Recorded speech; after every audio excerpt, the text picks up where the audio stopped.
Titanic জাহাজটিও আরও একটি রহস্য। জাহাজটি ডোবার ৭৩ বছর পর পর্যন্ত গবেষকরা খুঁজে পায়নি যে জাহাজটি কোথায় আছে বা কিভাবে আছে। আর এই জাহাজটিকে খুঁজে পাওয়ার প্রায় ৩৫ বছর পরেও এটি উদ্ধার করা কোনোভাবেই সম্ভব হচ্ছে না। আজকের ভিডিওতে আমরা জাহাজটি কেন ডুবেছিল তার সম্পর্কে আলোচনা করব না। আজকের ভিডিওতে আমরা আপনাদেরকে জানাবো যে কেন এবং কী কারণে জাহাজটিকে আর কোনোদিনও উদ্ধার করা সম্ভব হয়নি এবং হয়তোবা আর হবেও না। বন্ধুরা, টাইটানিক জাহাজটি কেন ডুবেছিল বা কিভাবে ডুবেছিল এগুলো আমরা প্রায় সবাই জানি। আর এই জানার পেছনের মূল ভূমিকা রয়েছে টাইটানিক নামের এই বেস্ট মুভিটি। ১৯১১ সালে টাইটানিক জাহাজটি ডুবে যাওয়ার পরে এটি কোথায় আছে বা কিভাবে আছে তা জানার জন্য বিজ্ঞানীরা বারবার চেষ্টা চালিয়েছেন, কিন্তু তারা তা কোনোভাবেই জানতে পারেননি। আর এইভাবে একটানা ৭৩ বছর ধরে জাহাজটিকে খোঁজার প্রচেষ্টা চালিয়েও তারা জাহাজটির অবস্থান কোথায় আছে তা জানতে পারেননি। কিন্তু ১৯৮৫ সালে এক আর্কিওলজিস্ট এবং American navy officer Robert Bells মিলে জাহাজটিকে খোঁজার অভিযানে বের হয় এবং তারা টাইটানিকের বর্তমান অবস্থান কোথায় কিভাবে আছে তা খুঁজে পায়। আর তারা টাইটানিককে খুঁজে পাওয়ার পরে টাইটানিককে ঘিরে আরও বেশ কিছু রহস্য উন্মোচন হয়। দুই ভাগে ভেঙে পড়া জাহাজটি ডুবে গিয়েছিল সমুদ্রের ১২,০০০ ফিট গভীরে, অর্থাৎ প্রায় ৪ কিলোমিটার গভীরে। অফিসিয়াল রেকর্ড থেকে জানা যায় এই জাহাজটি ডুবে যাওয়ার পূর্ব মুহূর্ত পর্যন্ত আস্ত ছিল, কিন্তু যখনই এটা সমুদ্রের গভীরে ঢুকতে শুরু করে তখনই এটা দুই ভাগে ভেঙে যায়।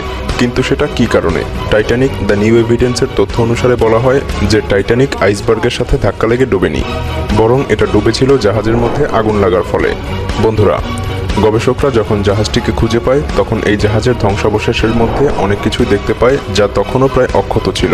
তারা জাহাজটিকে পরবর্তীতে আবার রিকভার করার চেষ্টা করেছিল, কিন্তু তারা এতদিনে বুঝতে পেরে গেছে যে এটা আর কখনোই রিকভার করা কোনোভাবেই সম্ভব নয়। কিন্তু তারা টাইটানিক জাহাজটিকে ডুবে যাওয়ার পেছনে আরও বেশ কিছু রহস্যপূর্ণ ঘটনার সন্ধান পায়। কিন্তু তারপরও টাইটানিক জাহাজটি ডুবে যাওয়ার মূল ঘটনা আজও একটি রহস্য হয়ে আছে পৃথিবীর সামনে।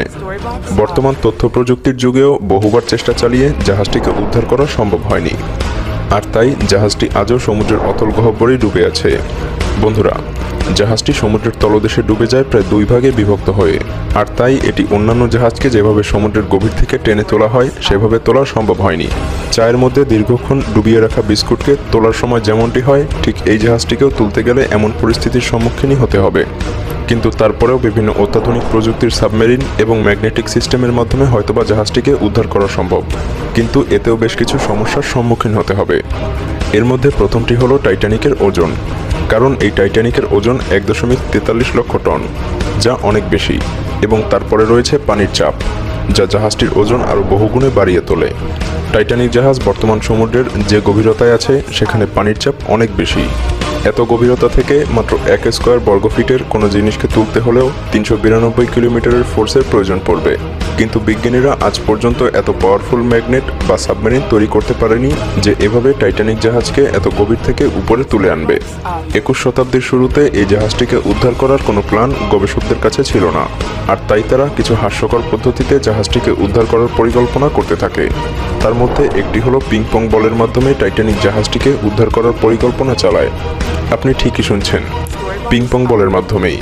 গবেষকরা ভেবেছিলেন সমুদ্রের অতল গভীরে থাকা জাহাজটির মধ্যে পিং পং বল দিয়ে ভর্তি করলে এই বলগুলো উপরের দিকে চাপ প্রয়োগ করবে, আর এতে করে জাহাজটিকে সাবমেরিন দিয়ে এবং পাওয়ারফুল ম্যাগনেটের মাধ্যমে উদ্ধার করা সম্ভব হবে। কিন্তু তখন গবেষকদের মাথায় এটা ছিল না যে এই পিং পং বলগুলো সমুদ্রের গভীরে পৌঁছানোর পূর্ব মুহূর্তেই সমুদ্রের চাপে ফেটে যাবে। আর তাই তারা পরবর্তীতে আবার বেলুনের মাধ্যমে টাইটানিক জাহাজটিকে উদ্ধার করার পরিকল্পনা করতে থাকে। তারা ভেবেছিল হাজার হাজার লক্ষ লক্ষ বেলুনের মধ্যে হিলিয়াম গ্যাস ভর্তি করে সেই বেলুনের সাথে জাহাজটিকে বেঁধে দিয়ে বেলুনের উপরমুখী চাপে জাহাজটিকে উদ্ধার করা সম্ভব হবে। কিন্তু তাদের মাথায় ছিল না যে সমুদ্রের এত গভীরে বেলুনের মধ্যে হিলিয়াম গ্যাস কে ভরবে। তাই তারা পরবর্তীতে বুঝতে পারে যে সমুদ্রের এত গভীরে বেলুনগুলোকে হিলিয়াম গ্যাস দ্বারা ফোলানো কোনোভাবেই সম্ভব নয়। পরবর্তী ভিডিও আপলোড হওয়ার সাথে সাথে দেখতে চাইলে সাবস্ক্রাইব করে বেল আইকনটিতে ক্লিক করুন।